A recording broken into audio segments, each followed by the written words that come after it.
Kryetarja e Kuvendit të Serbisë, Ana Brnabić, ka njoftuar këtë të premte se seanca për votimin e qeverisë së re do të mbahet më 14 prill.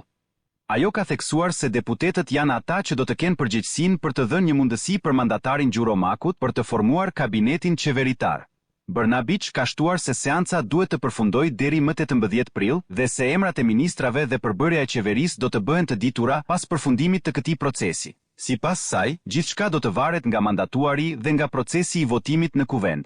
Në lidhje me zhvillimet politike, Brnabić ka ftuar përfaqësuesit e opozitës për bisedime, duke e theksuar se është e rëndësishme të jepet një mundësi profesorit Makut për të formuar qeverinë. Presidenti serb Aleksandar Vučić e ka mandatuar Makut, një endokrinolog dhe profesor në Fakultetin e Mjekësisë në Beograd, për të drejtuar formimin e qeverisë së re.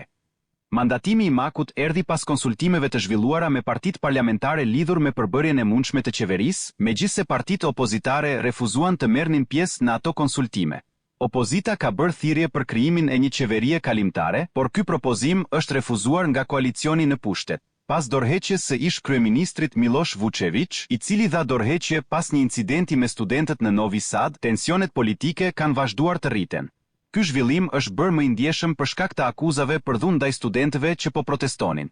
Pas dorëheqjes së Vučevićit, formimi i qeverisë së re është një nga çështjet më të nxehta në politikën serbe dhe vëmendja është e fokusuara në mbajtjen e seancës së votimit dhe në ndikimin e mundshëm të opozitës në këtë proces.